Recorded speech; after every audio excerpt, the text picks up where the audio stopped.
Chapter 2. Colac's Land. After a little silence we stood ourselves up. Lily spoke up. "Anna, have we been here before?" I answered. "I think we have, but I'm not sure." As we started to walk to the forest, we kept our eyes open, trying to remember anything about this strange but beautiful place. As we went into the forest, we saw a young woman.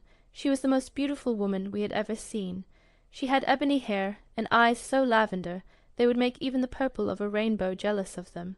Her lips were red, and yet with all that beauty, I didn't trust her. As we watched her behind some bushes, Lily whispered to me, "Look around her neck, Anna, it's part of grandmother's medallion. How did she get it? A gorilla was following her on a black chain, and a cougar with odd black symbols on its body was following behind the gorilla."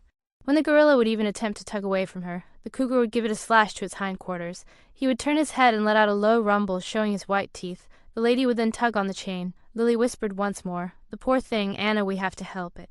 As soon as she said this, the cougar turned his head and hissed loudly, showing his long yellow fangs.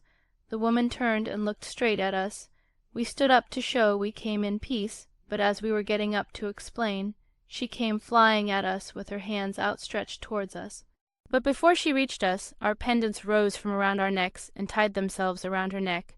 Soon as this happened, she dropped onto the forest floor. We went over and looked at her. She was only sleeping. The gorilla was breathing hard. He also fell to the ground from exhaustion.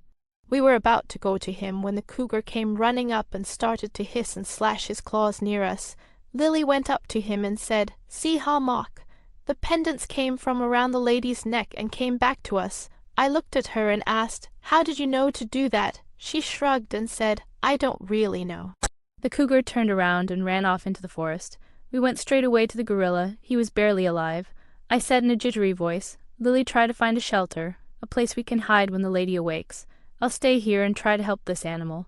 Lily went off and within a couple minutes returned. "I found a hole in the side of a hill that leads into a cave. All of us can fit, and the lady won't be able to find it. So we decided to take the gorilla with us. We were able to half-walk the gorilla into the cave, where he again fell onto the ground, which was covered with damp leaves that stuck to his wounds. It seemed to help stop the bleeding.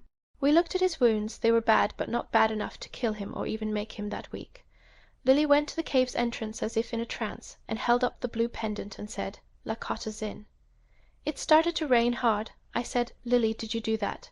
"I don't know, but at least it will wash away the blood trail." She replied, looking at the pendant. The gorilla started to shiver, so we went to him and rubbed his hands, trying to let him know he wasn't alone. It was as if he could feel our sympathy for him, because he opened his eyes and tried to get up. It was no use. He fell back down and looked at us with his two big eyes. I said, "It's okay, you're safe now, just rest." He opened his mouth and spoke these words, "Thank you," and once again fell asleep. We looked at one another in shock, but we were so tired, we snuggled together in the corner beside the gorilla. In the morning we sat up and stretched our arms. We looked where the gorilla had been lying, and he wasn't there. Instead, he was standing on all fours looking out the entrance. He had taken the chain off where it laid in the cave's corner. We looked at him for a minute. Was it true he could talk, or was it a dream? We got up slowly so as not to startle him.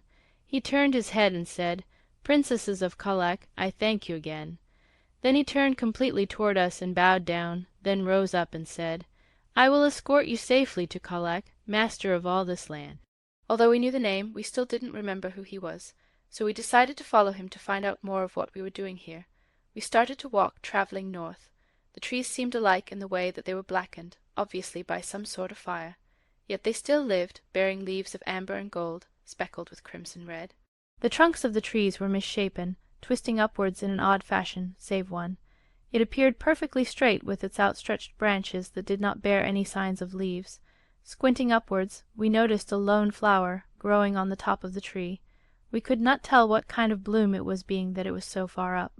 Lily touched the trunk. Its bark was not that of the others. It was soft with long strands of fiber that could have been mistaken for fur. Digging her fingers a little deeper into the fiber, she announced, "How odd." After a few moments of examining the tree, we went on.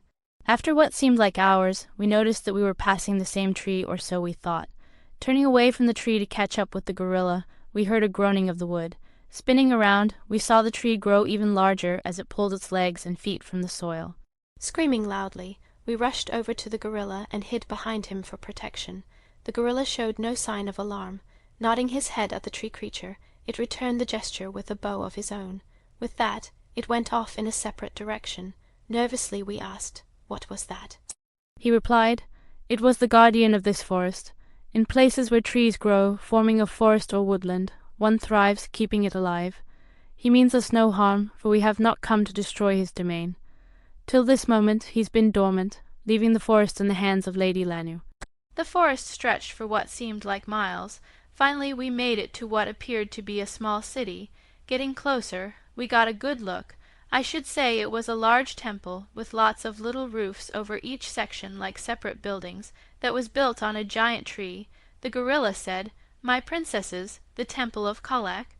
An orange orangutan in the temple of the tree came out, with a silver scepter in his grasp, and banged it on the trunk of the tree. A hollow sound echoed out.